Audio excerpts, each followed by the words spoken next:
First of all, very good morning students. Hope you are doing well. So today I would like to discuss about the chapter number 8 set off and carry forward of losses, जो कि basically income tax law and practices का chapter है। Part 2 में competition of total income के under आता है। सबसे पहले हम इसका मीनिंग रीड आउट कर लेते हैं कि ये होता क्या है। Income tax is levied on the total income of any assessee of a previous year, meaning कि इनकम टैक्स जो होता है लेविड मीनिंग लगाना, किनके ऊपर लगता है ये असेसी की जो टोटल इनकम होती है और उसकी प्रीवियस ईयर की इनकम होती है उसके ऊपर लगता है।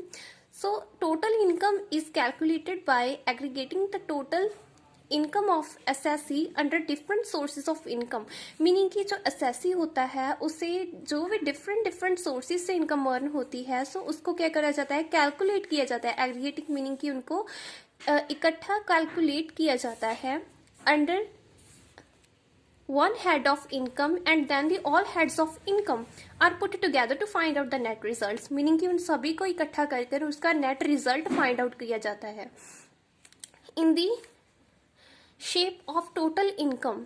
For example, if an assessee is running 3 different types of business, suppose कोई assessee है और वो 3 types के businesses करता है, like clothes, shop business, cycle manufacturing and hoisting goods manufacturing. The income of all the 3 different businesses is to be aggregated to know the income under the head profit and loss. जैसे कि assessee 3 types of business करता है, इसमें जरूरी नहीं है कि उसे सभी टाइप के बिजनेसेस से प्रॉफिट अर्न हो सकता है कि उसे किसी एक बिजनेस में क्या हो सकता है, लॉस हो सकता है। इसी के लिए ही ये कैलकुलेट किया जाता है कि उसे कितनी इनकम, कितना प्रॉफिट हुआ है और कितना लॉस हुआ है। There may be a loss under one source and profit under the other source, जैसे कि इसमें बताया गया है कि जरूरी नहीं कि उसे सभी में ही प्रॉफिट अर्न हो सकता है कि उसे एक फील्ड में प्रॉफिट अर्न हुआ हो और दूसरे फील्ड में लॉस अर्न हुआ हो। इसी की वजह से ही ये कैलकुलेट किया जाता है। जैसे कि इसके बीच में लिखा है set off and carry forward of losses. Set of क्या होता है? सेट ऑफ लॉसेस मीन्स कि जब हम सेम एनुअल ईयर में लॉसेस को एडजस्ट करते हैं विद प्रॉफिट्स के साथ from another head of income, उसे कहा जाता है set of losses. Carry forward of losses क्या होता है? दूसरी तरफ अगर हमारा जो लॉस है वो हमारे प्रॉफिट के साथ किसी रीजन की वजह से ना एडजस्ट हो पाए तो उसे हम क्या कर देते हैं, कैरी फॉरवर्ड कर देते हैं। इसके नाम से ही क्लियर हो रहा है कि जो प्रॉफिट है, जो लॉस है हमारा, वो सेम एनुअल ईयर के प्रॉफिट के साथ ना एडजस्ट हो पाए तो उसे हम नेक्स्ट ईयर में क्या कर देते हैं, कैरी फॉरवर्ड कर देते हैं। यहाँ तक हमारा मीनिंग क्लियर हो गया। नेक्स्ट है set off and carry forward of losses के section 70 to 79 of income tax act deal with the provisions regarding set off and carry forward and set off losses, meaning कि इसके under कुछ provisions आ जाती हैं। All this provisions are divided under the following 2 headings, जिनको 2 headings में क्या किया हुआ है, डिवाइड किया हुआ है। फर्स्ट है set off losses and carry forward and set off losses. First हम सेट ऑफ लॉसेस कर लेते हैं। इसके जो प्रोविजंस है मेनली इसको 2 पार्ट्स में डिवाइड किया जाता है। फर्स्ट है intra head adjustment and second one is inter head adjustment. जो इंट्रा हेड एडजस्टमेंट है वो सेक्शन नंबर 70 में आती है, जिसे हम सेम हेड ऑफ इनकम के साथ क्या कर सकते हैं, लॉसेस को अपने को सेट ऑफ कर सकते हैं। एग्जाम्पल इसमें आ जाती है जैसे कि losses of one house property can be set off against the income from the another head of property, meaning कि अगर एसएससी के पास एक प्रॉपर्टी है और उसे उसमें से क्या हुआ है, लॉस हुआ है, तो उसको वो कैसे सेटअप कर सकता है, with the income from the another house property. अगर उसके पास कोई अनदर प्रॉपर्टी है और तो उसके प्रॉफिट के साथ वो क्या कर सकता है, अपना पहले का लॉस सेट ऑफ कर सकता है। इसमें बहुत सारी एक्सेप्शंस आ जाती हैं, मेनली 6 एक्सेप्शंस इसमें बताई गई हैं। फर्स्ट है speculation loss, section number 73 sub section 1।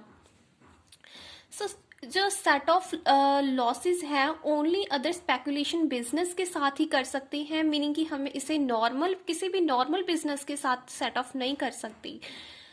Second one is loss of specified business, section number 35 AD 73A subsection 1। इसके बीच में बताया गया कि जो इसके लॉसेस हैं वो हम इसके साथ ही सेट ऑफ कर सकते हैं, मीनिंग इसे भी हम नॉर्मल बिजनेस के साथ सेट ऑफ नहीं कर सकती। थर्ड है long term capital loss. Long term capital loss क्या होता है कि जो लॉन्ग टर्म कैपिटल लॉस है सेक्शन नंबर 73 सबसेक्शन 3, जो इसके लॉसेस है हम इसे लॉन्ग टर्म गेन के साथ ही सेट ऑफ कर सकते हैं, meaning long term capital loss only set with the long term capital gain, we not adjust this with the short term capital gain, meaning it is called. Next fourth है हमारा loss from owning and maintenance of race horses.